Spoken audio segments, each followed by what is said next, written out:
Here's Johnny. We all know this drawn-out intro as the cue for king of late-night television, Johnny Carson, to make his appearance. But what of the man who says the intro? You may have missed him, but this man sat next to Carson himself throughout every interview and was even paid handsomely for that. We're talking about none other than Ed McMahon. Ed McMahon, known for his iconic laugh, concealed a weighty secret that he struggled to conceal until he reached his limit. Ed McMahon was Johnny Carson's sidekick, yet he died broke and homeless. How did he end up dying in such a miserable state? Find out all about his story and more in today's video. Before he became Johnny Carson's sidekick, Ed McMahon was living an entirely different life, coming from humble beginnings. He was born Edward Leo Peter McMahon Jr. on March 6, 1923, in Detroit, Michigan. His parents were Eleanor and Edward Leo Peter McMahon Sr. Like him, his father was also an entertainer and worked as a fundraiser. Even though he was born in Detroit, the young McMahon spent his early years in Lowell, Massachusetts, where his paternal aunt Mary Brennan lived. Even at a young age, he was a self-supporting young man, even taking on work as a carnival barker in Maine for 3 years before working as a bingo caller in the state when he was 15. Before that, McMahon discovered at the tender age of 10 that he wanted to be a radio announcer. From here, he started creating radio shows of his own, using a flashlight for a commercial while practicing commercials. His hard work is also what put him through college, serving as a pitchman for vegetable slicers on the Atlantic City boardwalk. He got his first taste of broadcasting in Lowell, but his career stalled here due to the outbreak of World War II. Like any good man from the country, McMahon also wanted to serve his country. He had hoped to become a U.S. Marine Corps fighter pilot. However, prior to the U.S. entry into World War II, at least 2 years of college attendance were a prerequisite for both the Army and Navy. Since he was determined to be a pilot, McMahon attended Boston College from 1940 to 1941 and applied for Marine Corps flight training shortly after. His flight training took place in Dallas, followed by another in Pensacola. Here, he earned his carrier landing qualifications and was appointed as a naval aviator. McMahon spent the next 2 years of his life as a Marine Corps flight instructor, then finally got his chance to join the Pacific Fleet in 1945. However, the atomic bomb attacks on Hiroshima and Nagasaki took place, so those orders were rescinded. Since he was still an active officer in the Marine Corps Reserve, McMahon was called to serve in the Korean War. This time, McMahon made full use of being an aviator, flying a total of 85 combat missions, which earned him 6 air medals. He remained in the Marine Corps Reserve until his retirement in 1966 as a colonel. After the war, McMahon continued his studies, this time thanks to the GI Bill. He enrolled at the Catholic University of America in Washington, D.C., majoring in speech and drama, and graduated in 1949. At the university, he was under the tutelage of American director and playwright Gilbert Hartke. Upon graduation, McMahon kept himself busy raising funds for a theater to be named after Hartke. He also took a job post that paid him $75 weekly at WCA. It was a new TV station in Philadelphia where he co-hosted a live program titled The Take 10 Show, which quickly became his own show. It only took 2 years for McMahon's career to grow in Philadelphia, and soon enough, people started to call him Mr. Television. The Catholic University was McMahon's gateway to success, and little did he know that a collaboration with a certain someone would make him a familiar face on TV. In 1958, Ed McMahon had the good fortune of meeting Johnny Carson, who was just a rising comedian at the time. The latter hired McMahon to be his announcer for a 30-minute afternoon comedy quiz show on ABC. His job was to introduce the contestants, do commercials, and occasionally talk to Carson at the start of the show. This show is none other than ABC's daytime game show, Who Do You Trust? The show ran for 5 years from 1957 to 1962. Upon their first meeting, McMahon already knew that this would be the start of something good, even describing their first meeting as about as exciting as watching a traffic light change. Then finally, the project that would forever associate McMahon with Johnny Carson launched and changed the trajectory of his life forever. Shortly after Who Do You Trust?, Carson moved to NBC, taking McMahon with him, and this time for the long run. Together they worked on The Tonight Show starring Johnny Carson, starting on October 1, 1962, where they would continue to collaborate for the next 30 years. I had to support him. I had to help him get to the punchline. But while doing it, I had to make it look as if I wasn't doing anything at all, McMahon said of his role in The Tonight Show. The better I did it, the less it appeared as if I was doing it. He was the voice behind the iconic drawn-out "Here's Johnny" intro. It was so iconic that it was used by Jack Nicholson's character Jack Torrance in the esteemed 1980s horror The Shining. Besides this, McMahon's constant laughter also became a staple in the show, earning him the nicknames of Human Laugh Track and Toy Maker to the King, with Carson as the King of Late Night. If Batman has Robin, Johnny Carson has Ed McMahon as his sidekick. On top of co-hosting with Carson, the task of hosting the first 15 minutes of The Tonight Show also fell on McMahon, though it did not air nationally.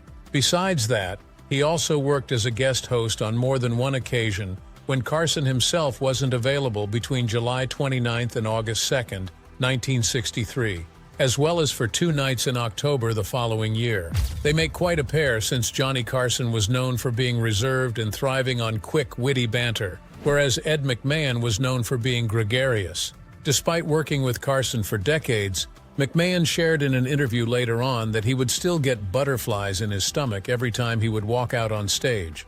On top of being an MC, Ed McMahon also has his hands full doing in-program commercials for various sponsors of The Tonight Show, Alpo Dog Food, and Budweiser Beer, as his most prominent ones. These gigs he also ran on other programs, and between 1970 and 1980, McMahon appeared in various American Family Publishers commercials.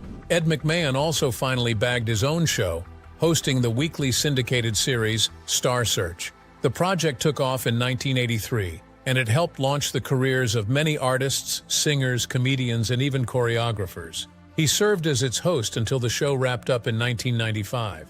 In 2003, a CBS revival of the series aired, hosted by Arsenio Hall, and McMahon made a cameo appearance.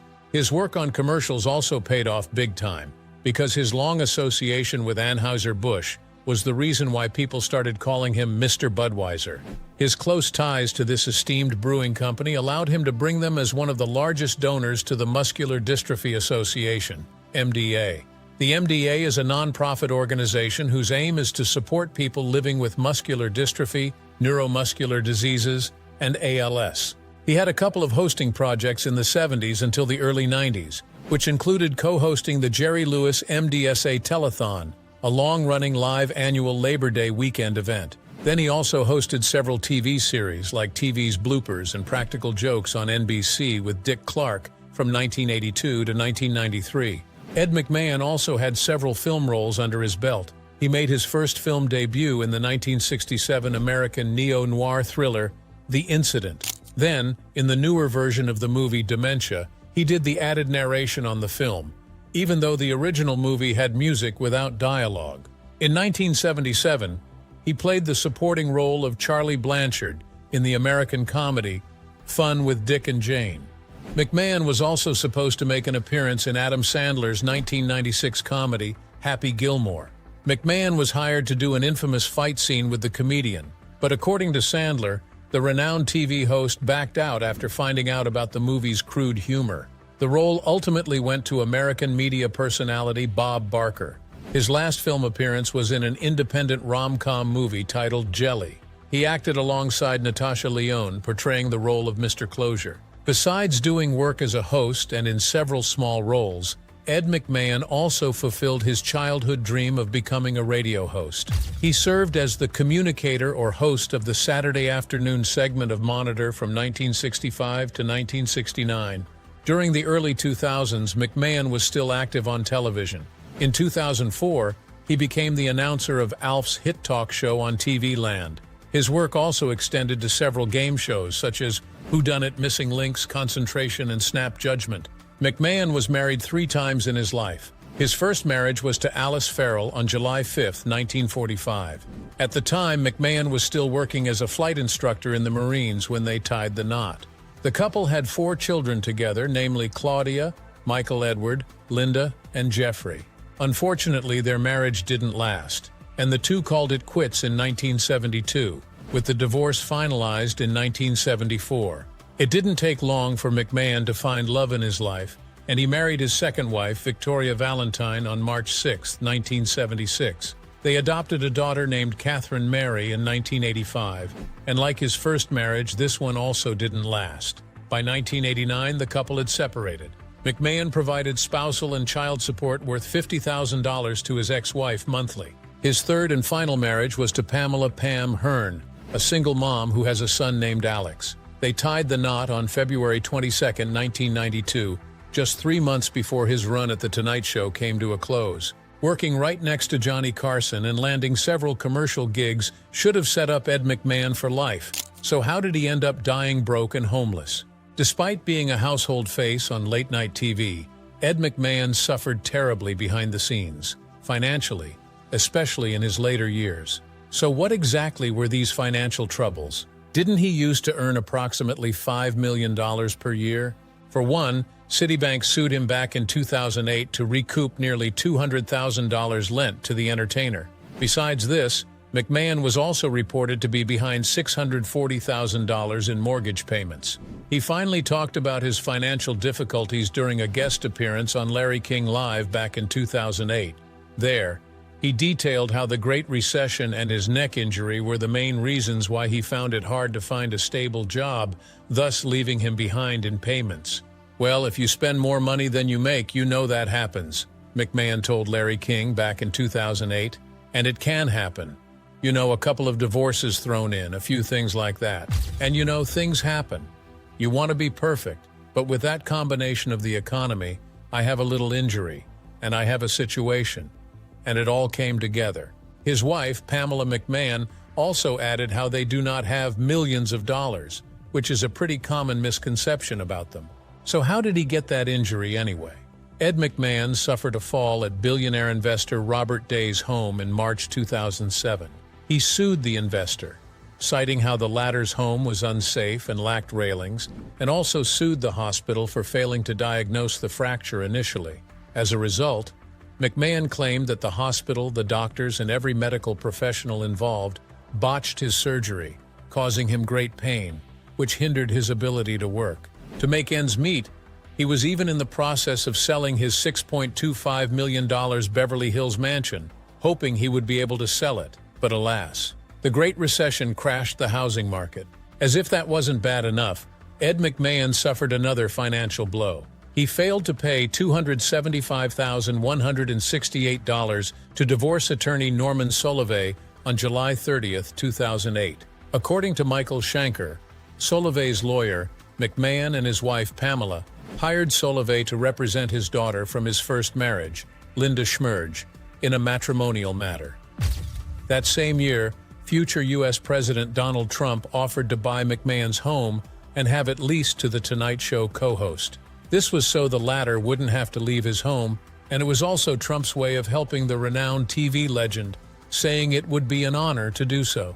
Instead of taking up his offer, Ed McMahon opted to sell his home to a private buyer. Unfortunately, the purchase didn't pull through, which left him still heavily in debt. He declined to name the buyer, but he explicitly said it was not Trump. Speaking of Trump, he offered to purchase McMahon's home for a second time. But according to McMahon's daughter Claudia, the U.S. president never followed through with either of his public offers to buy the residence. Still, people can't help but wonder how Ed McMahon got himself in such a deep debt. Well, the root cause of it all is because of the entertainer himself, at least according to one of his biographers. According to HuffPost, the root of the TV legend's money problems dates back to his good nature. It was said that McMahon would use his income recklessly, lending and helping other people whenever he could. On top of that, it was also rumored that he even helped his wife's apparel business, and we all know how that costs a lot. One of the people who helped McMahon write his autobiography, David Fisher, detailed the TV persona's generous and giving personality. According to him, McMahon is an extremely generous human being to his own detriment. Fisher even went as far as to say that McMahon's income was graciously spent on tips. Unfortunately, his goodwill came back to bite him in his later years, given how he had a hard time making a decent income. As if that's not bad enough, his neck injury also hurts a lot, making matters a lot worse than they are. Unfortunately for him, McMahon also didn't have a share of the royalties from The Tonight Show DVDs, so his choice really boils down to finding decent work. Besides being generous, McMahon's manager also believed that another thing that greatly contributed to his financial problems was his poor financial planning. According to Hollywood.com, McMahon had a major alcohol problem in his earlier years. His manager also said that the TV personality may have made several drunken business decisions, which resulted in his debt. "You drink, and you don't pay attention to your business affairs," his manager claimed about McMahon. He wasn't paying attention and probably got some bad advice. With that said, Ed McMahon's generous spending and poor business decisions were the two main contributing factors to the decline of his finances, especially near the end of his life. To make matters worse, McMahon was also gravely affected by the Great Recession. He had a plan, which was to sell his Beverly Hills home, but unfortunately, time was working against him. Despite his struggles, Red McMahon kept a cheerful disposition and tried to remain optimistic even until the end. In 2002, Ed McMahon sued his insurance company for more than $20 million, alleging he got sick due to a toxic mold in his Beverly Hills home that the contractors failed to clean up. Along with the mold, they also had water damage from a broken pipe. This mold problem not only made McMahon and his wife sick, but also the members of his household staff. The legal battle wrapped up a year later on March 21, 2003, with The Tonight Show co-host awarded $7.2 million from several companies. But even with this amount, McMahon still died in debt. Ed McMahon was still in deep debt when reports circulated on February 27, 2009, that the acclaimed personality was admitted to an undisclosed Los Angeles hospital for a month. It was later revealed that this hospital is none other than Ronald Reagan UCLA Medical Center. He was admitted to the intensive care unit for a serious condition, with his publicist sharing that it was due to pneumonia. His publicist also did not confirm or deny whether he was diagnosed with bone cancer back then. He kept a pretty low profile until finally, on June 23, 2009, Ed McMahon breathed his last, shortly after midnight at Ronald Reagan UCLA Medical Center in California, at the age of 86. According to his nurse, Julie Kane, he passed peacefully. There was no formal cause of death, but McMahon's publicist attributed it to several health issues he suffered during his final months, including the neck injury from years ago. The night of his death, American TV host, comedian, and writer Conan O'Brien paid tribute to McMahon on The Tonight Show. "It is impossible, I think, for anyone to imagine The Tonight Show with Johnny Carson without Ed McMahon," O'Brien said. "Ed's laugh was the soundtrack to that show. He created the most iconic two-shot in broadcasting history. There will never be anything like that again." Ed McMahon also received his own star on the Hollywood Walk of Fame, and he was also posthumously inducted into the Broadcast Pioneers of Philadelphia's Hall of Fame in 2010.